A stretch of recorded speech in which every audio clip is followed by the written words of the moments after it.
Now we will have a next important topic and one question that came in examination. In examination, it is given that n number of independent baseband signal samples are transmitted over a channel having a bandwidth which is fc hertz. Now, if each signal is band limited to fm hertz, so that the channel need not to have a bandwidth larger than nfm in order to avoid crosstalk.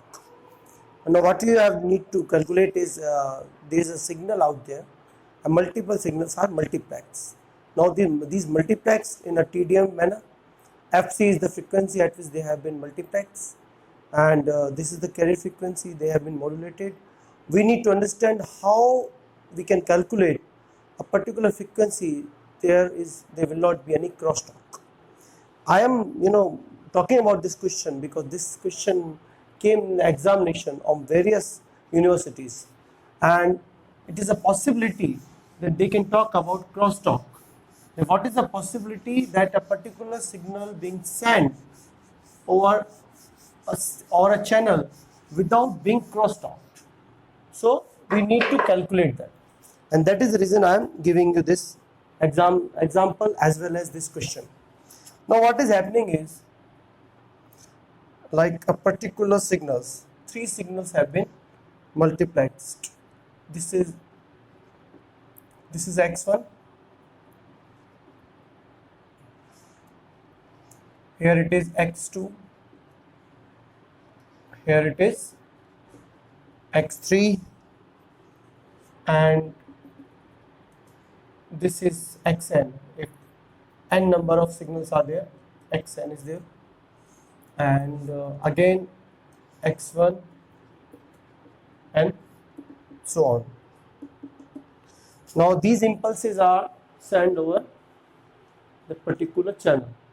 Now what we are going to do is, now this is the TS, as we have understood. Between this and this, it is the TS of this particular frame. So during this one frame, we are sending this much information, right? Now what is happening is, TS is here, and here it is 1 upon 2n fm. Now this is the PAM signals we are using it. Now what is happening over there is, n number of signals are sent. So TS will be 1 upon fs, and that is 1 upon 2 fm.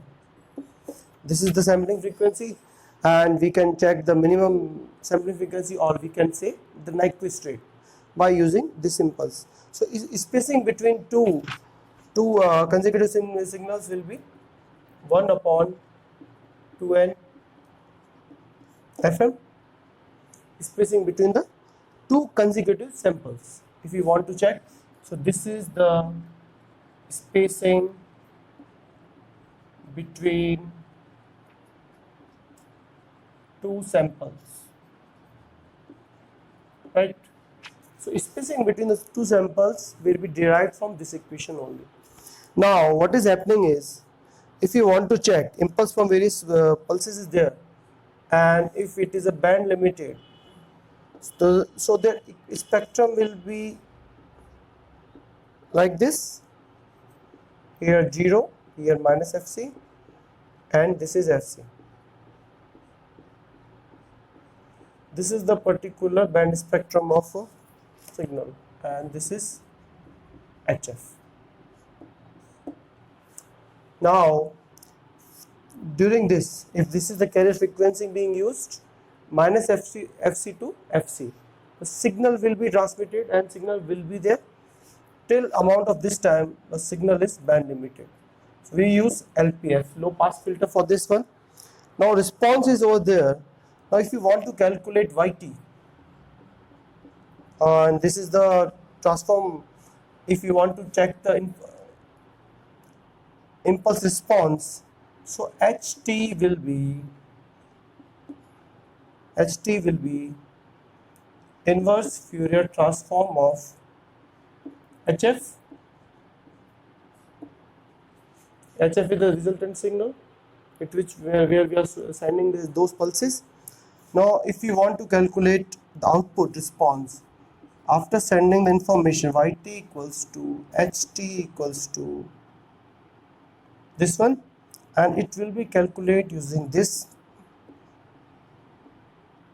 First we need to put the value hf e to the power j 2 pi f t dt. If you want to calculate this, the final response after passing it through a low pass filter, so it will be like this. Now we are just putting the things over there. Now what is HF here is if we are putting it is a band limited signal, so maximum limit is here is 1. So there is 1 e to the power j 2 pi ft. Here it will be changed by df because it is a particular frequency, that is a band limited signal. Now we need to calculate and solve this equation.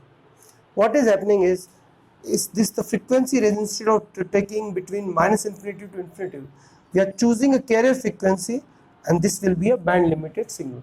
Now if it is a band limited signal and if we are calculating it, what is this? So yt becomes e to the power j 2 pi ft upon j 2 pi t minus fc to fc. This equation becomes this. If you can put the integration formulas, now we will calculate this.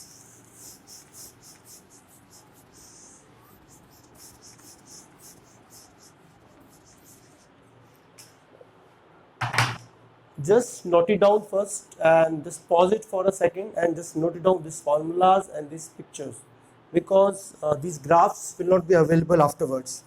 Now take into consideration from this formula, it will be e to the power j 2 pi fct minus e to the power minus j 2 pi fct upon j 2 pi t.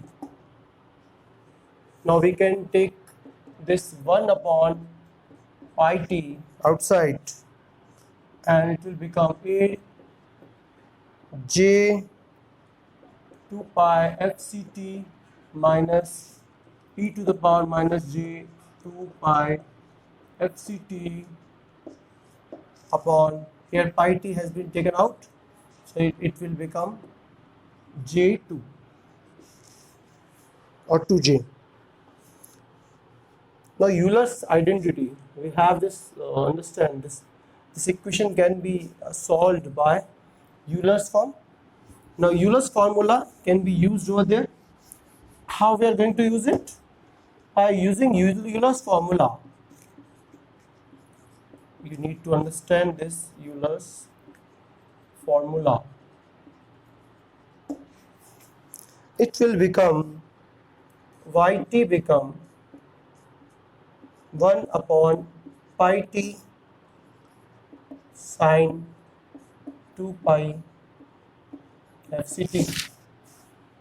From this equation, if you are considering this e to the power j 2 pi fct minus e to the power minus j 2 pi fct upon 2j, so the formula becomes sine 2 pi fct. Now we need to understand this is the value. Now yt becomes, again yt becomes, I'm changing this value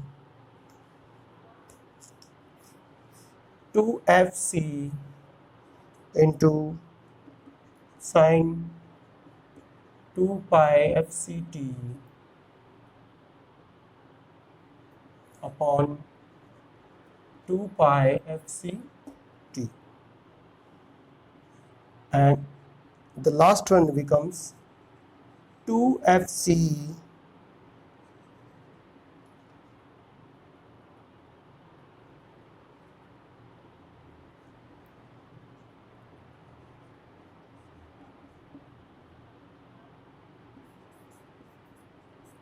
So this will be the final equation.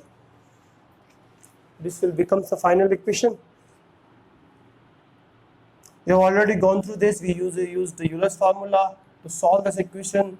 That equation become 1 upon pi d sine 2 pi fct, and pi, that means yt equals to 2fc into, we just multiplied this equation with 2fc. It become 2 pi fct. So sine 2fc into sine 2 pi fct upon 2 pi fct becomes sine 2fct. Now we just need to put this value fct. So what we will have is, so there are numbers of points at which this formula at this particular spaces becomes 0, where we can understood this thing. Now 2fct, now 2fct, we put plus 1 minus 1 plus minus 2 plus minus 3 and so on. So t becomes plus minus 1 upon 2fc plus minus 2 upon 2fc plus minus 3 upon 2fc and so on. The formula will becomes like this. So just we need to draw a particular waveform based upon these times. Now if we want to take it into consideration, what is happening is,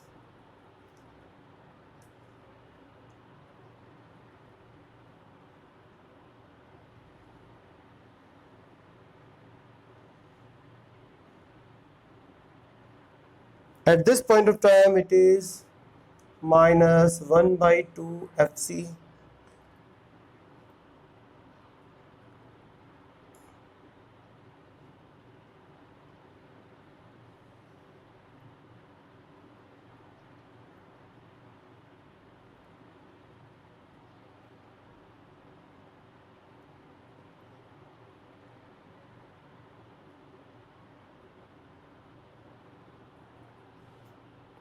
this is yt, the maximum limit is 2fc x1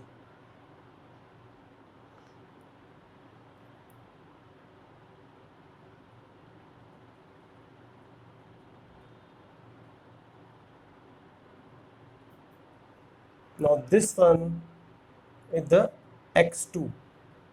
It is because of x1. Now if you are considering x2,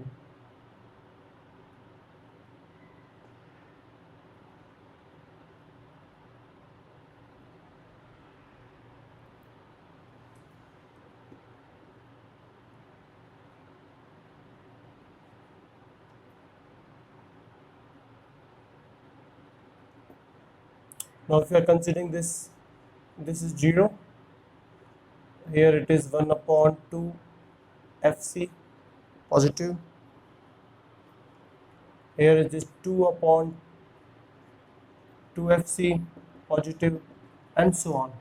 So this one is because of yt, because of x2 pulses. This, the first one is because of x1 and the second one is because of x2. Now if you want to actually avoid this crosstalk, we just need to understand at different point of time the crosswalk will be there. Now what we need to understand is, at any point of time the response due to other pulses is there, then this is called crosstalk. Two pulses are actually corroborating or actually meeting at particular point of time, same at particular information, different information at the same point of time will result in crosstalk. So what will happen is, at t equals to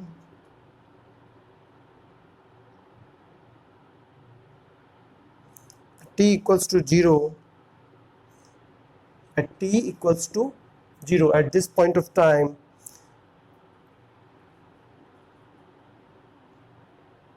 x1 has the peak value here.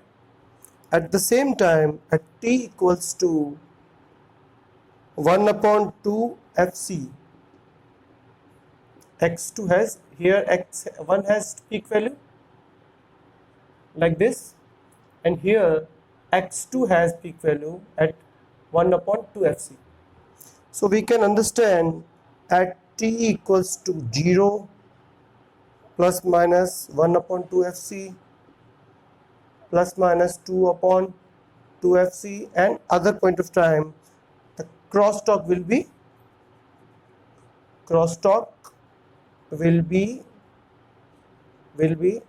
0. So we can compare this equation 1 upon 2 fc, that is 1 upon 2n fm. So if fc is equals to 2n fm, sorry, nfm, then there will not be any crosstalk. We have already proved it. Again, let me show you again. We have calculated this value over this. Now we need to understand that this value needs to be calculated. So we put the value plus 1, plus 2, plus 3, and so on, 2 fct. Now t equals to 1 upon 2 fc, 2 upon 2 fc, 3 upon 2 fc. We will put it over there. Now we will need to calculate a particular diagram based on this one. Now if we want to check it at this point of time, I am just changing its colors so that you can understand it is a different pulses.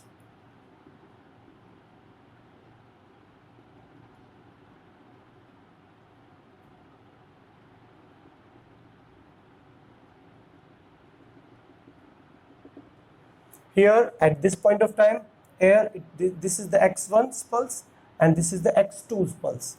Now at this point of time at 0, it has the maximum value. At 1 upon 2 fc plus 1 upon 2 fc, this has the maximum value. So there is no crosstalk between them. Here the signal is not actually colliding with x1t. So this proved our theory. To avoid the crosstalk, we need to have this frequency and FM. This carrier frequency, the minimum carrier frequency needs to be put at an FM, so there will not be any crosstalk. This formula has suggested this, and we have already proved this equation. The next topic will be digital multiplexer. Stay tuned for our channel, and we will talk about it in the next class. Thank you. Have a nice day. Stay home, stay safe, and Bharat Mata Ki Jai.